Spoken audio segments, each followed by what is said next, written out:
Good afternoon and welcome to 88.9 Gwangju FM. We are a group of Americans from the inaugural CLS Alumni Seminar that's focusing on media literacy and democracy, and this week we're based at Cheonnam University.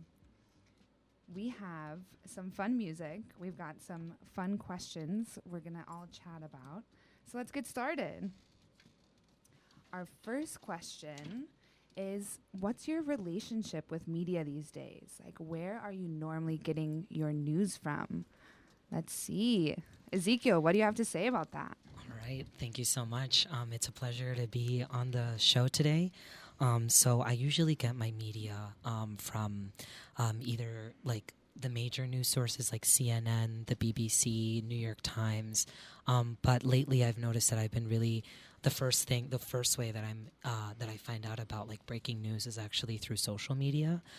Like going on Instagram, usually the first thing on my feed will be breaking news from like the BBC or something like that. So usually I'm getting my news from social media and then reading more about that from the actual website for the news outlet.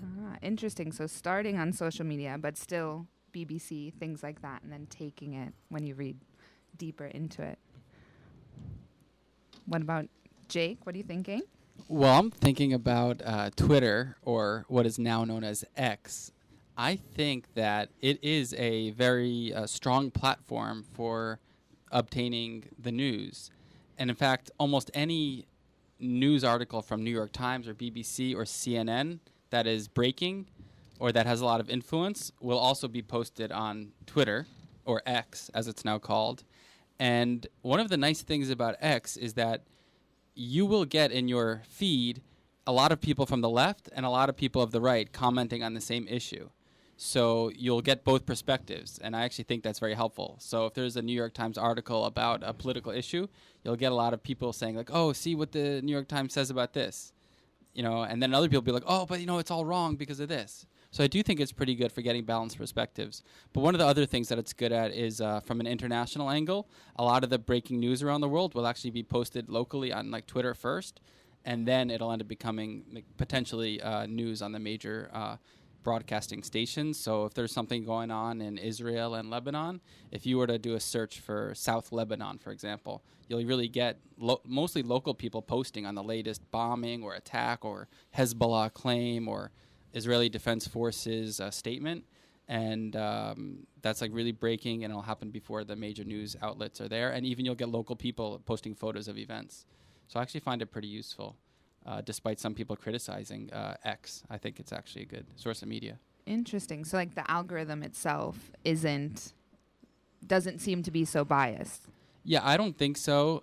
I think the algorithm has changed over the years. I think you can notice that.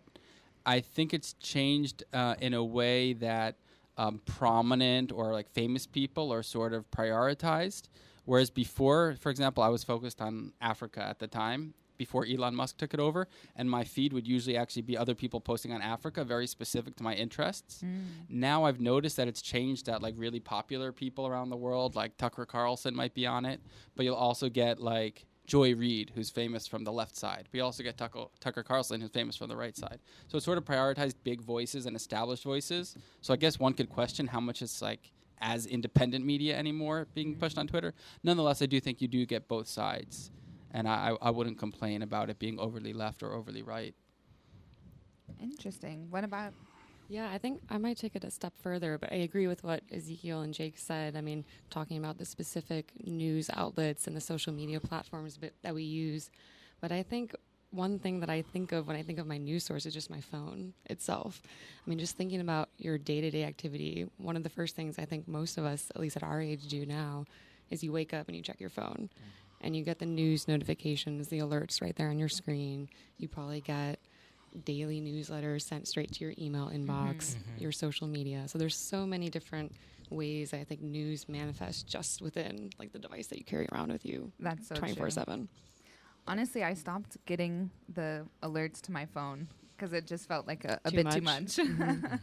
But definitely it's everywhere. And I thinking about this, I honestly get a lot in my email. So that also says a lot about like who I choose to get an email subscription for, or something that you can get a quick bite. Someone also has already read the big articles and kind of given me the bite-sized version.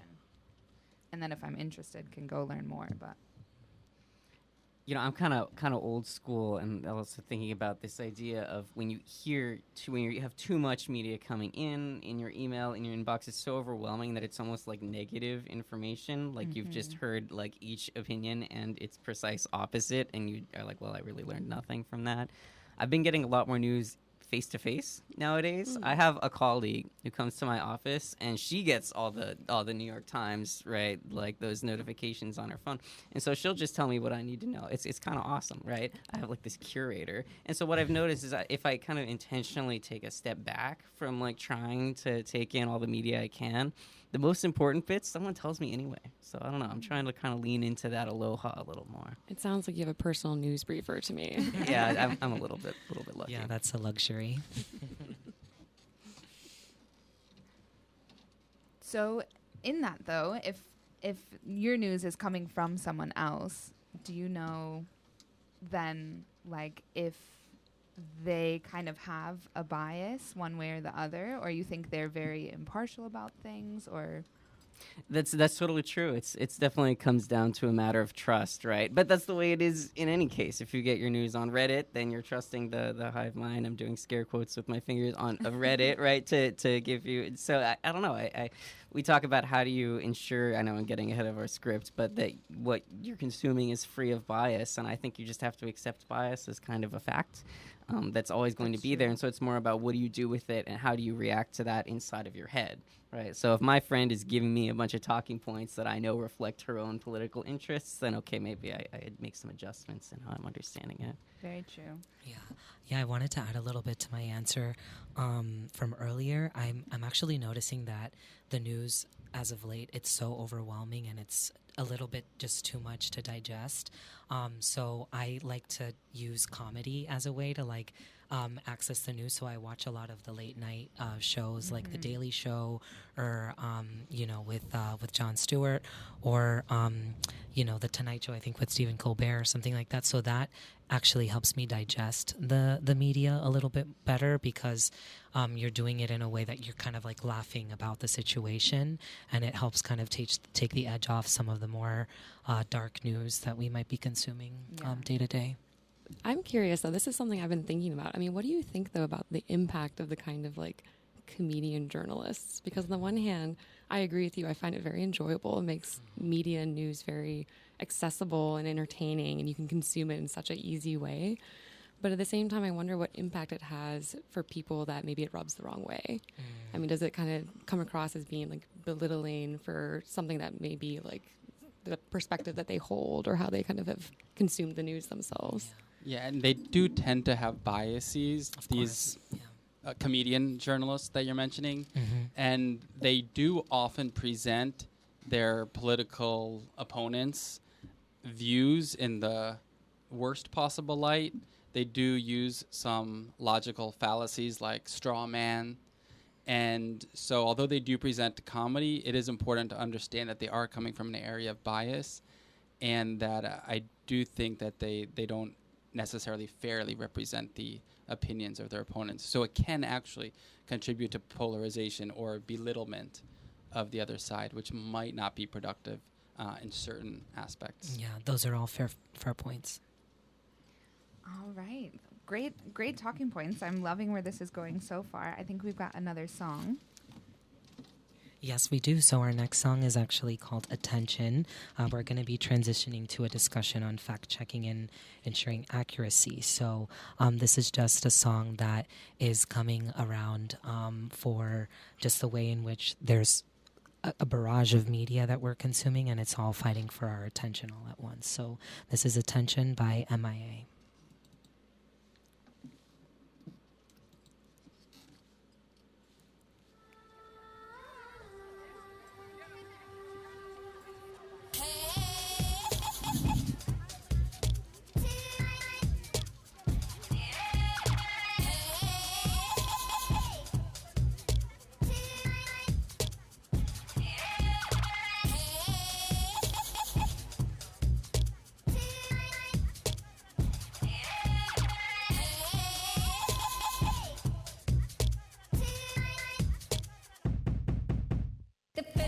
attempt, and my intent is to let you know what is important. My existence is militant, cause my content bangs like it's potent. This tempt, true the pollutant, never hesitant, always consistent. I back it up, yeah, very blatant. Don't try to copy this, cause I patent. Running on the streets causing tension, like running through the streets,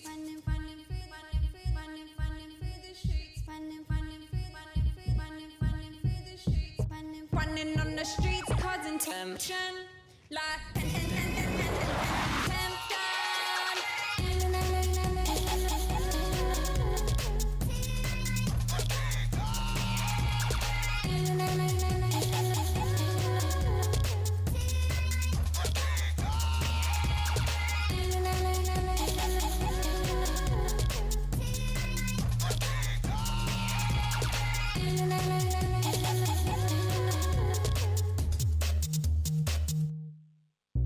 I'm glad to see my life from a distance. For instance, my friends say I attempt. I'm a refugee from a yellow brick tent. Past tent, present tent, and future tent. Our brother is along like a sentence, and it's intent. Riches is instant. We go the distance to president for attention about my tent.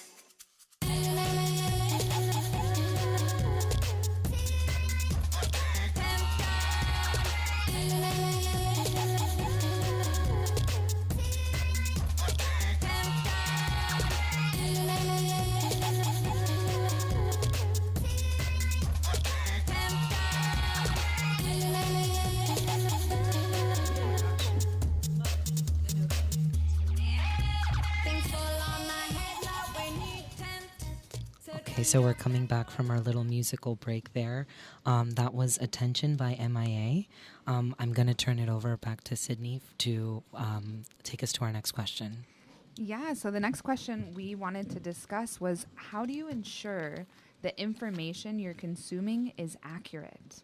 Jake, I think you had some good ideas about Twitter before. Do you have anything to expand? Sure, I can add some information about Twitter and its ability to contribute to providing accurate information, or at least information from multiple viewpoints. One of the things I like about Twitter actually is that it has a media function where you can actually watch videos. So a lot of times when someone who's famous will say something, it's very easy to straw man them and claim that they said one thing when really they said something different based on the context. So a lot of times if you then search for that person on Twitter and you look under the media tab, you'll actually be able to see what that person said for like 30 or 40 seconds, which means that if somebody just took a small quote, now you can look at it in broader context. Another example of how that media tab is useful is that there can be like a violent incident that happens, like a fight somewhere or whatever, and you can then actually watch the fight on a video. And that could, of course, not be perfect because someone can cut the video, but if you watch enough videos that have been posted about that incident, you can maybe look at it in broader context than the way someone explains it. So the fact that Twitter has both a written function as basically a message board where anybody can contribute their own views, as well as a media function where you can then watch media related to that issue, is actually pretty nice to have all in one place. I think this is a really important point because kind of what you just described in the context of Twitter, I mean, all news that we consume to a degree is a snippet of something, and we could expand as much as, as we have the bandwidth and the time and the resources to dig into and actually investigate the truth, or, as much of the details and facts that we can get on a particular incident or thing that happened. But who has the time and the resources and the bandwidth? So that's why I think makes it really, really difficult, because we consume so much media all the time, but how do we make the time to actually make sure, back to the point of your question, like how do we devote the resources to figuring out if what we're consuming is actually accurate? Exactly. And especially with social media, something that's super quick. You're scrolling this headline, next one, next one, next one. It's endless. Yeah, and just to jump in on that point, I think there's almost a new social responsibility that we all have to be aware of like, yes, there's so much information that we can consume. It's available to us almost anywhere, but it's up to you as the consumer then to make sure that what you are consuming is accurate. And I think for a lot of people, this isn't something that we're front of mind thinking about, this responsibility that we now have. And it's a challenge in our current system that, you know, you have to take some extra steps. You can't just passively consume. There has to be some active work on your end. Very true. We were talking earlier in the day about how the older generation, like we'd watch our parents watch TV, get news from the newspaper, and like they had to go through different fact checking to be able to print that or to air something. And so this idea of us just taking something as is, because that's a bit what our parents or a different generation got to do. Well, I think now, too, is that it's not just journalists and established newspapers that are producing news. Now you have the kind of like citizen journalists, bloggers, anyone. Influencers. Everyone is producing something all the time. So it's just that much more content to have to kind of sift through. You can get a false sense of understanding when I think you scroll through a social media feed and you see, 97 people tweeting very similar sentiments about an issue. That can feel like you've learned something about it, right? But for all you know, they're just kind of reflecting the same ideas back at each other. So I often feel very overwhelmed trying to sort of search for accuracy when really all I just have is like the average of a bunch of people making things up and giving their Exactly. take. A bit of a bandwagon. Okay, and then you've read something and you're having a discussion with a friend and you're like, okay, well, I want to sound like I learned something today, and you kind of pass it on, spreading rumors maybe. That said, the TV model of receiving news seems so passive and lacking critical thinking, because in the case of TV, you're just listening to some broadcaster who these days almost always will have a left-wing or right-wing bias depending on what station you're watching, and they're just telling you, what happened. At least with the social media aspect or the Twitter one, which I've been vouching for to an extent, you can at least try to critically engage the news, and you can critically try to reach out to different sources and get them. It's at least more diversified than this very passive of just feed me information, Mr. or Mrs. Broadcaster, like you see on the mainstream stations. But if someone wants to make the case for the mainstream stations and their utility, it would be helpful to hear that perspective. Yeah. One thing you're guaranteed to get, I'll keep it short, from the mainstream media is they will show you the president's statement. What was the official line, right? So there's a common, I think, starting point they have, whereas with Twitter, oftentimes you're entering the conversation like halfway through and you're getting all the opinions before you've even heard the facts. Right. However, they could cut the statement down It's true. to like 12 seconds or something to make it imply a certain true. thing, when if you actively search through Twitter or perhaps other social media, you can work hard and probably get a broader statement. Right. I mean, I also think that with the mainstream news outlets, you're going to get a broadcast of the full speech. And so I know that's time is precious and people are not going to dedicate probably their whole time to listening to an hour-long speech by like the president or something like that. But it's more readily available if you're watching it from TV or watching it getting live streamed. I think that's also important. There was a point I was going to make, but maybe you can come back to me. Right. Well, that's a perfect breaking point. Okay. We're going to lead into another song. So Zeke, take us All away. right. So, so the next song that we have, so we're going to be moving on to a conversation about opportunities and challenges. When I think about opportunity, I think about freedom. And when I think about this discussion that we're having right now on media literacy and democracy, I think about just freedom in general, freedom of speech, freedom of the press. So the next song is Freedom by Beyonce. Beyonce is quite a famous singer, isn't she? Does anybody know about her? I've heard of it This is before. where this is recorded live. This was recorded live, so sorry for the little interlude there, but I think we have the song ready for y'all. So once again, this is Freedom by Beyonce.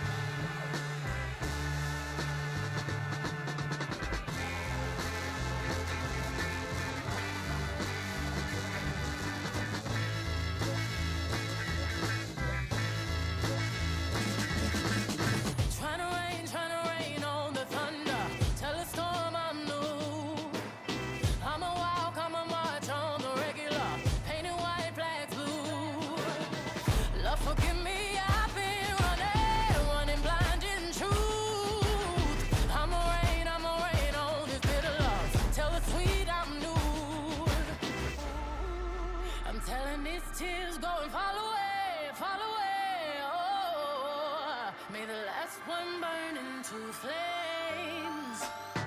Freedom, freedom, I can't move. Freedom, cut me loose. Yeah. Freedom, freedom, where are you? 'Cause I need freedom too. I break chains all by myself. Won't let my freedom rot in hell. Hey, I'ma keep on running 'cause the winner don't quit on themselves.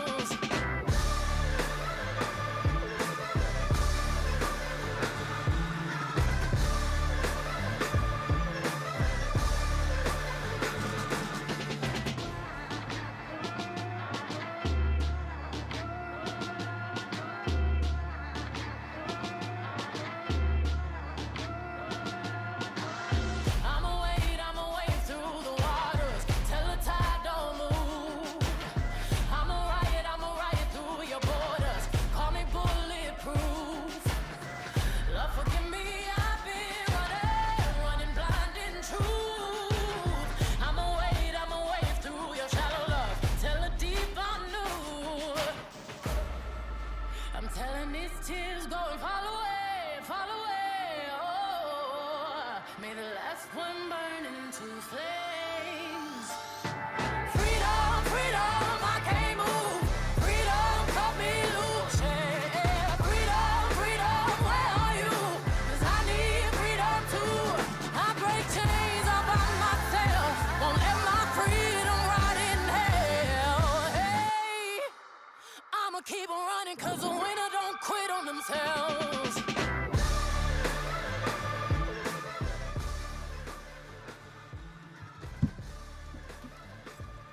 Right, clean the camera. Alrighty, so we're coming back. That was Freedom by Beyonce.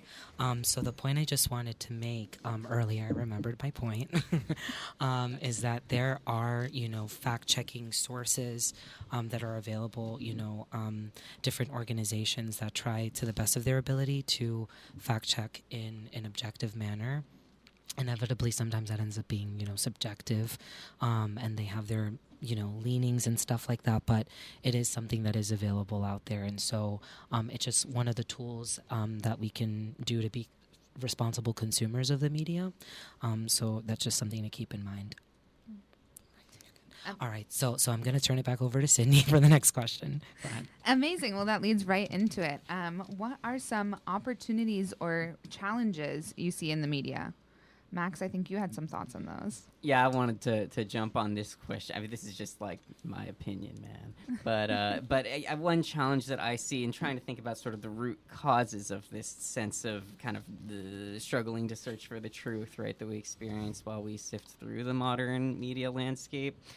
Is centralization, right? So if you look at our TV stations, you're seeing, large kind of central broadcasting companies are buying up lots of local broadcasting companies. And if you look at our social media platforms, right, there's a couple of huge ones. There's Twitter/X, there's Facebook for a certain generation, right?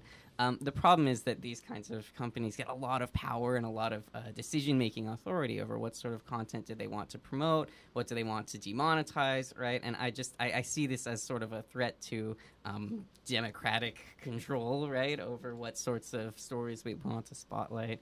So in terms of opportunities, right, we made this really cool thing called the internet. It's like, it's so sick, right? It's sick meaning in a good way. It's very cool.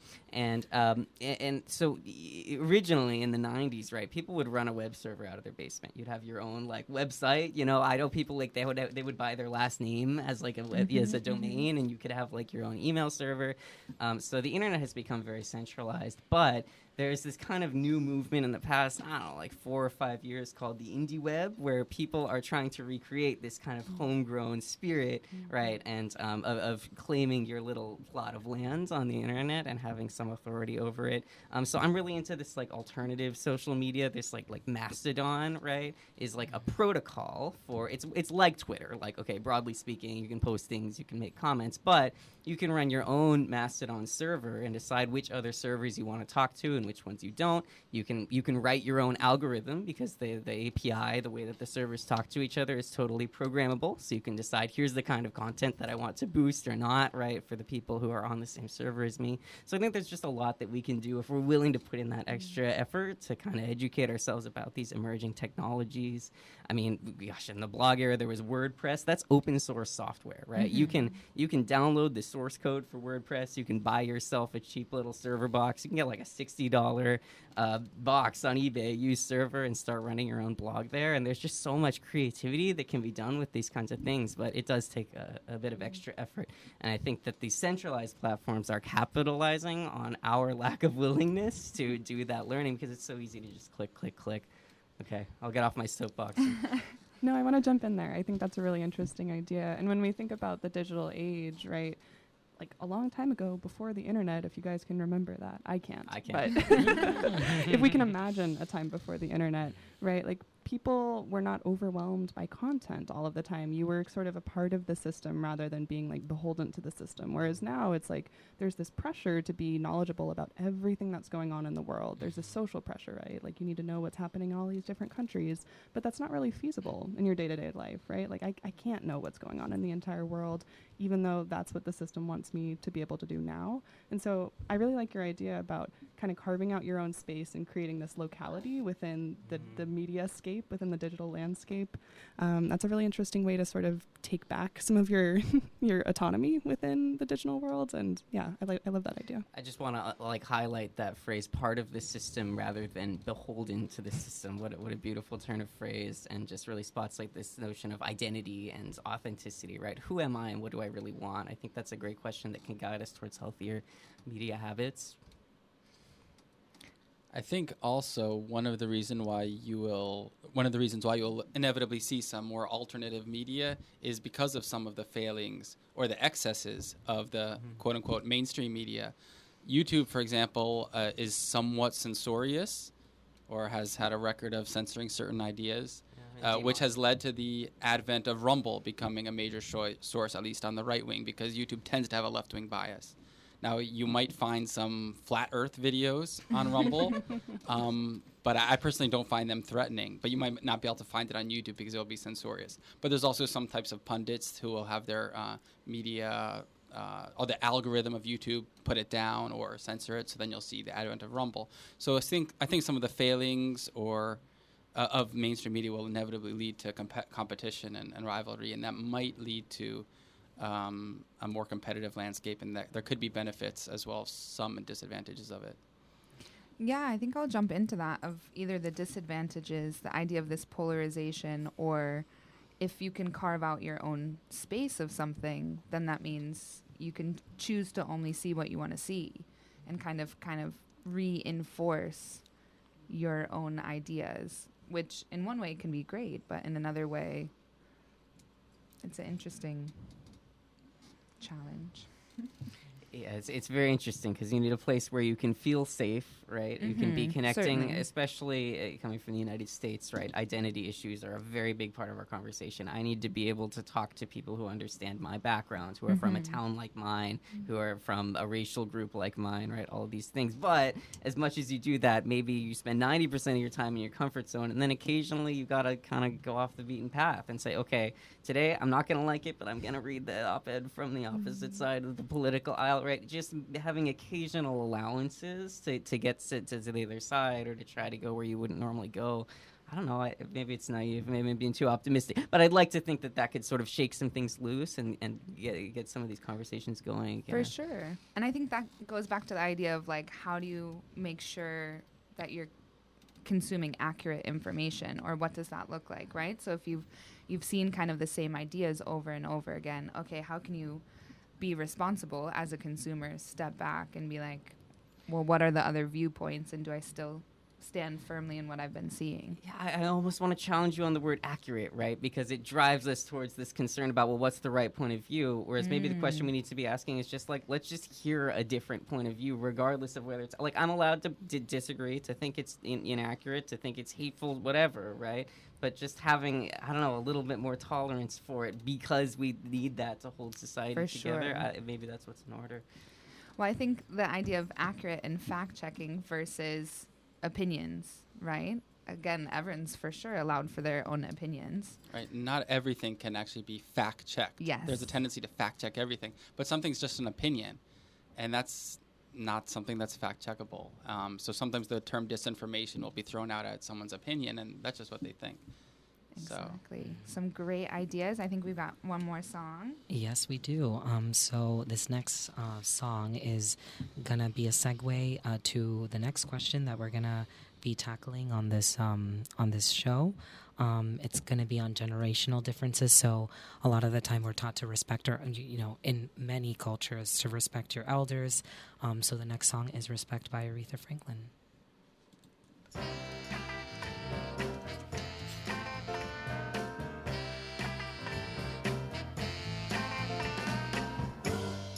What you want, baby, I got it. What you need, you know I got it.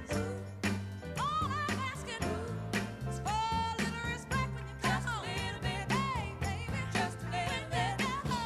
Just a little bit, mister, just a little bit. I ain't gonna do you wrong while you're gone. I ain't gonna do you wrong 'cause I don't wanna. All I'm asking is for a little respect. Just a little bit, baby. Just a little bit. Just a little bit. Just a little bit. I'm out to give you all my money. And all I'm asking in return, honey, is to give me my promise when you get home. Just a little bit. Just a little bit.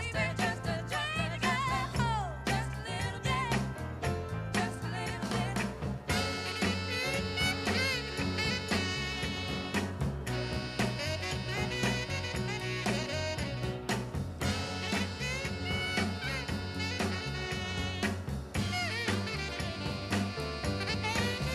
Ooh, your kisses, sweeter than honey. And guess what? So is my money. All I want you to do for me is give it to me when you get home. Yeah, baby, whip it to me. Just get home now, just a little bit. RESPCT, find out what it means to me. All right, so we're back from our break. That song was "Respect" by Aretha Franklin. So I'm going to turn it back over to Sydney for our next question. Yeah, thanks. So our next question is, what are the generational divides you see in how people are consuming media? I think Keely had some good thoughts on this one. Yeah, well, honestly, I kind of wanted to pick up where you had kind of started to wade into this conversation a little bit earlier in the conversation, talking about what kind of media our parents' generation consumed. And it's kind of interesting to think about that because I think oftentimes as individuals, we only kind of think about media consumption in terms of what we ourselves individually consume. But thinking about how do others consume media, how do they perceive the information that they're receiving. And so I think to think about the different sources that we all focus on, thinking about maybe our grandparents and our parents kind of exclusively relying on television. Maybe our generation is much more focused on the various social media platforms, if it's Twitter, Facebook, Instagram. And then maybe people younger than us at this point, TikTok, Reels, kind of the short video kind of captures. It's interesting to think about the way that reflects in terms of the information that we're receiving.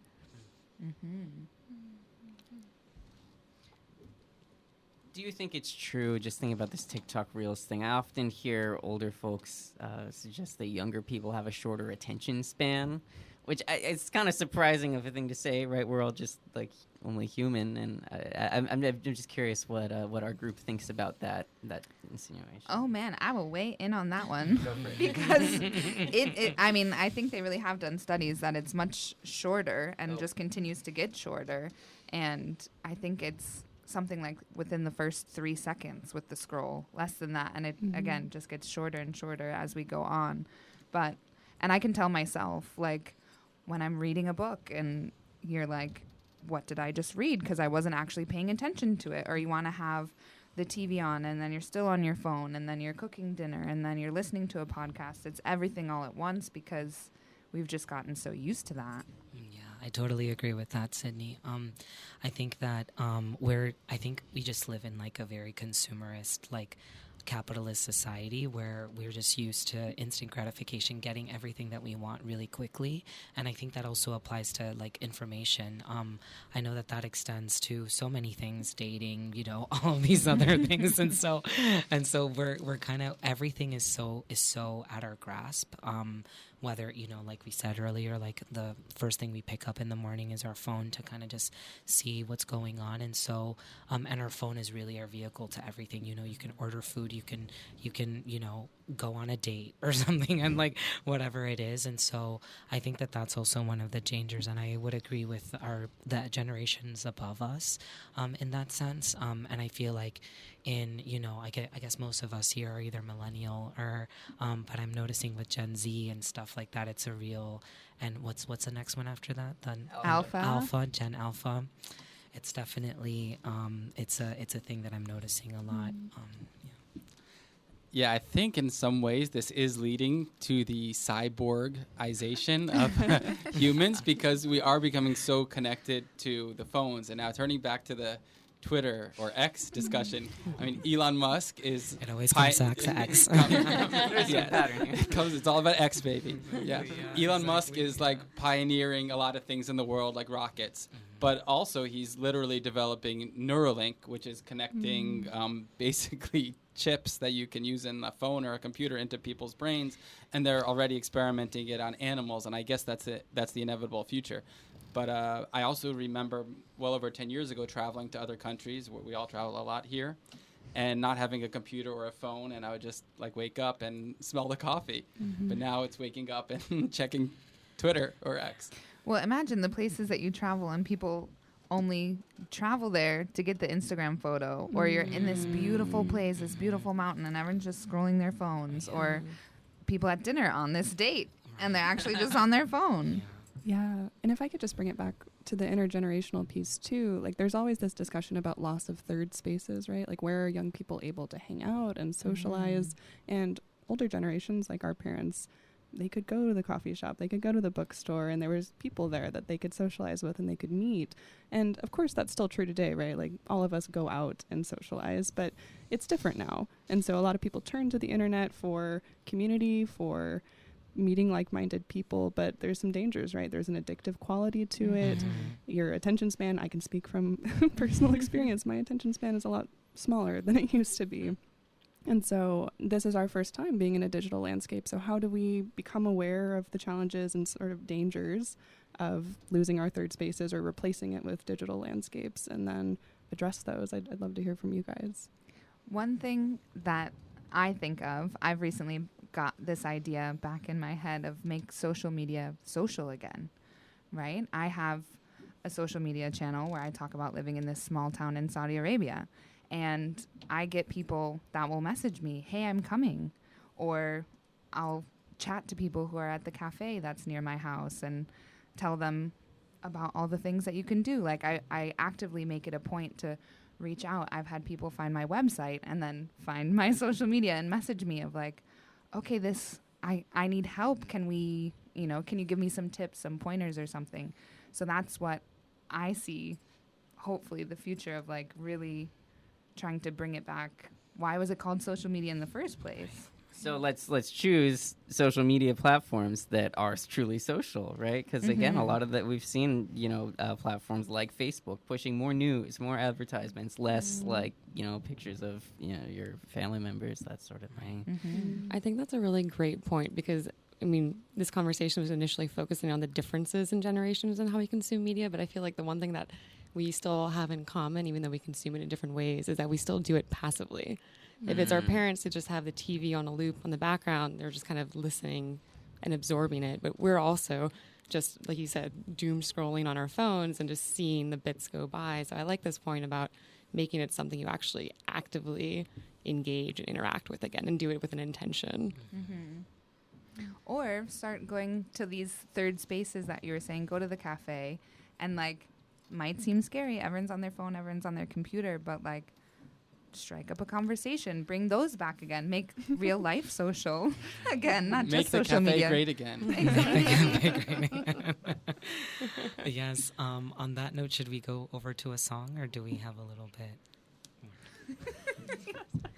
No, we can see what our next song is. Let's lead it in. All right. So as you can tell from the discussion, we are no strangers to critiquing ourselves and our society. And this next song is a critique on American society. It's and that's okay too. No place is perfect. But this song is called "This Is America" by Childish Gambino. Not your job. It's not.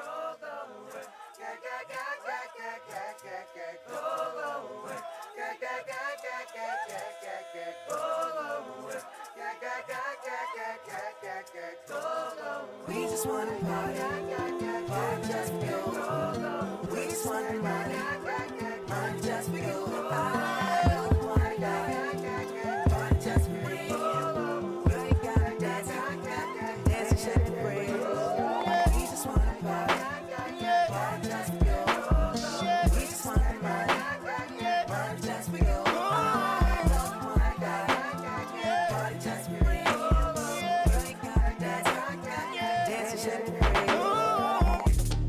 This is America. Don't catch you slipping now. Don't catch you slipping now. Look what I'm whipping now. This is America. Don't catch you slipping now. Don't catch you slipping now. Look what I'm whipping now. This is America. Don't catch you slipping now. Look how I'm living now. Police be tripping now. Yeah, this is America. Guns in my area. I got the strap. I gotta carry 'em. Yeah, I'ma go into this. Yeah, this is gorilla. Yeah, I'ma go get the bag. Yeah, or I'ma get the pad. Yeah, I'm so cold like yeah. I'm so dull like yeah. We gon' blow like yeah.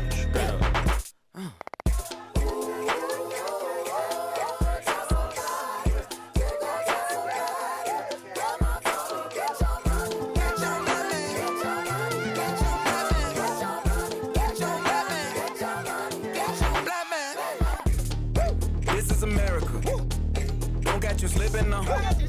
Don't catch you slipping now. Look what I'm whipping now. This is America. Don't catch you slipping now. Don't catch you slipping now. Look what I'm whipping now. Look how I'm geeking now. I'm so fitted. I'm on Gucci. I'm so pretty. Yeah. I'm gonna get it. Watch me move. This is selling. That's a tool. Yeah. On my Kodak, black, ooh, know that, ooh, get it, yeah, ooh, work it, 100 bands, contraband, I got the plug on who a hawker, whoa, they gonna find you like Baka, blah, ooh, America, I just checked my follow and listen, you motherfuckers owe me. Get your money, black man, get your money, black man, get your money, black man, get your money, black man, get down.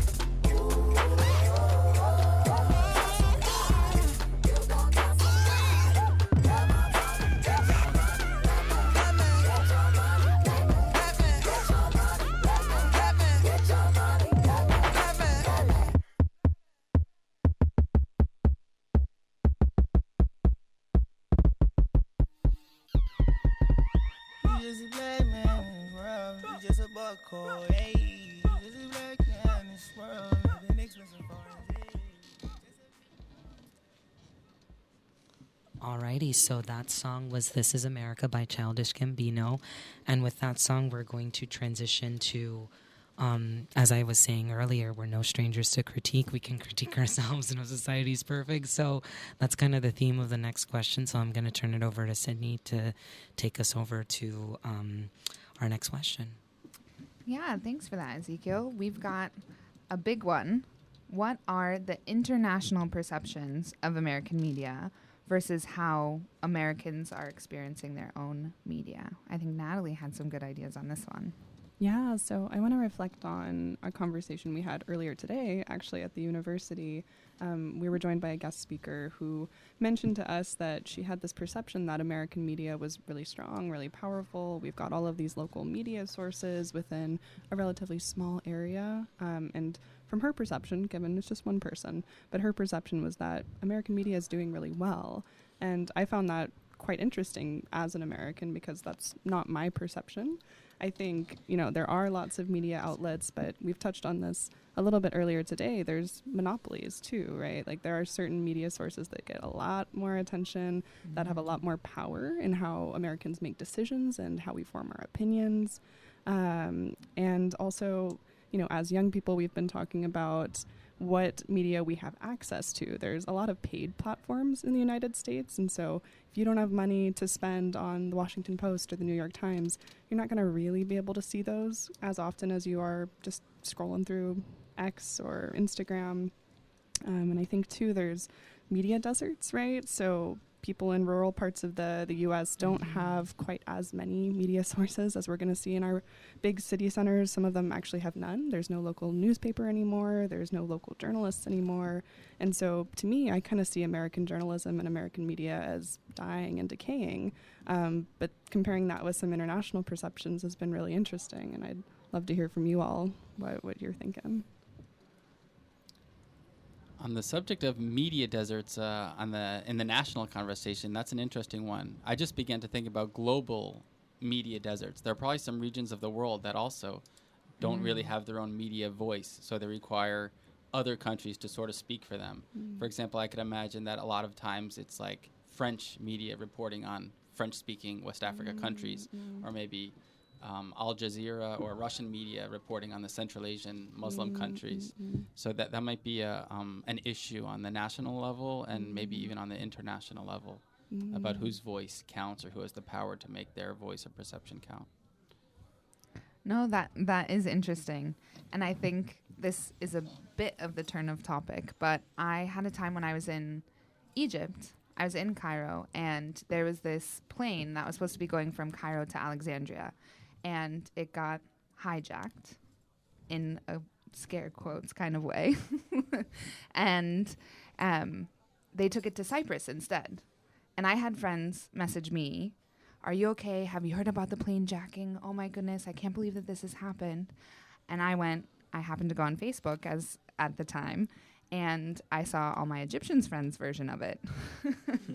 Wow, this plane is so lucky they didn't go to Alexandria, they got out of the country.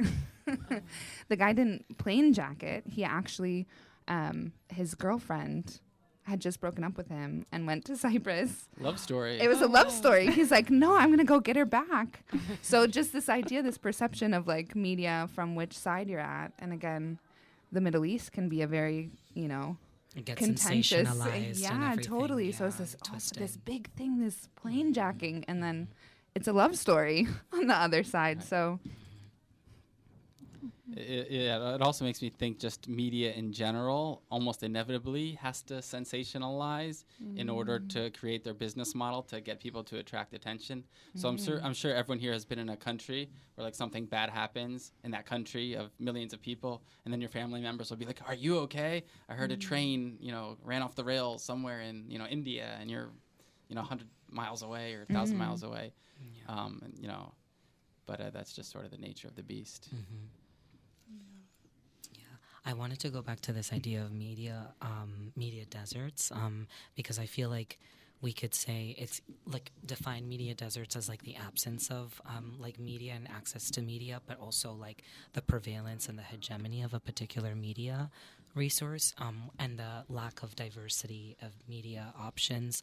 And I think that ends up being the case, unfortunately, in the U.S., where there's a particular media outlet that dominates, or a collection of media outlets that are all like-minded that kind of dominate, and that ends up having real ramifications to, the way in which, political leanings go and stuff like that. So I think that just is something to keep in mind when we think about that. So, yeah. 100%. And I think like the response to that usually is, oh, well, we need to support local media. We need to support local journalists. And that puts the responsibility again on like a select few people to create that content. But then if we flip it back on the consumer side, right, it's also up to us to choose local media when it is available to us, because that's a privilege, right? And I'd ask you all, like, how many of you read your local town's newspaper? Do any of you guys actively read it? I used to up until it closed down, which is the problem. See? Yeah, that's also an issue. Yeah. My local newspaper is owned by Jeff Bezos, the CEO of Amazon. So I don't know if that really. Well, and I think too, like, we've got a really cool opportunity while we're here in Korea. We're here on Gwangju FM, and what a cool opportunity for us to engage with community media in a way that I think none of us were really expecting to. But here we are, and I wonder, it's making me feel inspired to go home. And can I be on my local radio back home? Is there ways to continue doing this? Or start your own radio station. Or start my own radio station? Exactly. You have a great radio voice, so you have a bright No, future ahead of you're you in speaking, radio. You're speaking, Ezekiel. No, I think that's a huge point to say, that not only to lean into the community aspect of things, whether it's find a way to support your community newspaper or local radio stations or things like this, whether you're adding your voice to it or, you know, finding ways to support. I do think it's also worthwhile thinking about kind of the non-conventional forms of media too that we can use, maybe not to replace local journalism, but at least to kind of fill some of the gaps. And I'm thinking for those of us who live in DC, I think Popville is an amazing resource where you have What's that? Popville. It's kind of like a community newsletter is maybe a way I would describe it, but it's run by essentially one individual, but it's got so much traction now. He basically just crowdsources all of the information that feeds into the newsletter that he produces around probably 5 p.m. every day and sends it to people via email. And it's a great way just to learn about either things going on in the city, new stores or shops that are opening up, and I like it a lot. Is this the one with all the random animal pictures and things? That is part of it. That's probably some of the draw. It definitely gets some of the draw. That's a big part of the gravity. Is it bad if I say, just to throw this out there, this is going to be a wrench in the conversation, but sometimes I don't feel like with some of the local news, sometimes I have a reticence to go to local news because it brings some of the bad news closer to home. And I'm like, okay, maybe I kind of want to just stay away from that and not know entirely, especially in a place like DC where there's increasing crime and stuff like that. So I just feel like sometimes I like to be blissfully ignorant and maybe find out through other ways. And again, kind of going to an earlier point I was making, using comedy as a coping or like a softening the blow of some of the harder news. I like to, go on some of those alternative news sites like Washingtonian Problems on Instagram, which has like memes and makes a lighthearted, obviously it still delivers the news, but it does it in a way that's a little bit more, that has some comedic relief to it as well. I think that's a super interesting idea, and it gets back to sort of the capitalization of our media, right? Like the stories that sell are the ones that focus on negativity, that focus on extreme events, but it'd be really nice if there was more of a balance with positivity too, right? Because as a consumer, you can get so overwhelmed and so almost apathetic towards what's happening around you that you feel like you have no impact. I want to keep this at an arm's length, but we need that balance as humans, I think. And is not this the void that originally social media was intended to fill, right? Get some good news about your family, see people celebrating. Maybe we can lean back into that.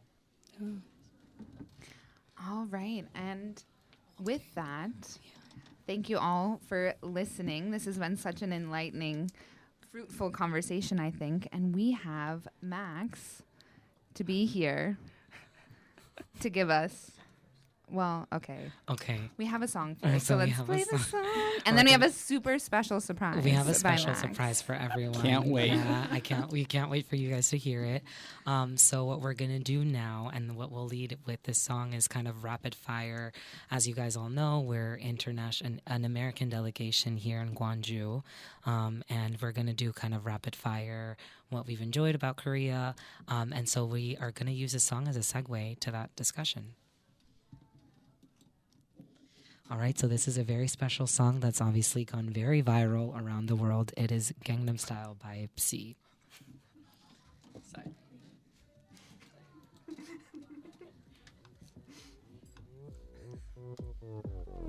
Is your mic working? 오빤 강남스타일 강남스타일 예, 전남대학교 언어교육원의 미디어 교육과 민주주의 세미나 참여자의 방송이었습니다. 들어주셔서 정말 감사합니다. 사람 사는 재미 88.9 광주 FM이었습니다. 너는 선어해 낮에는 너만큼 따사로운 그런 선어해 커피 식기도 전에 원샷 때리는 선어해 밤이 오면 심장이 터져버리는 선어해 그런 선어해 아름다워 사랑스러워 그래 너 그래 바로 너 아름다워 사랑스러워 그래 너 그래 바로 너 지금부터 갈 때까지 가볼까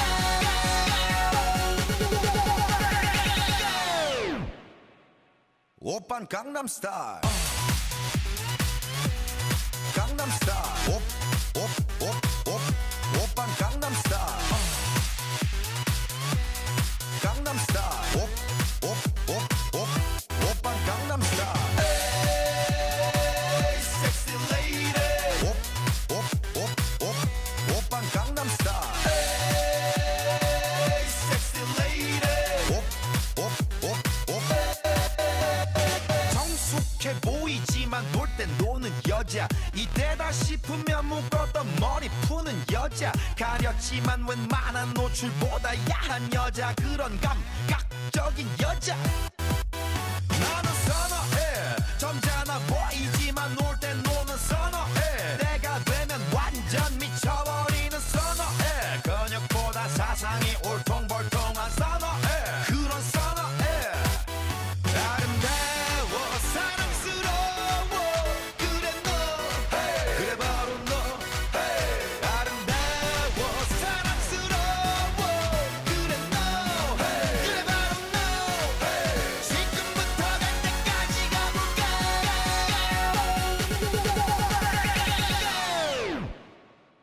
오빤 강남스타일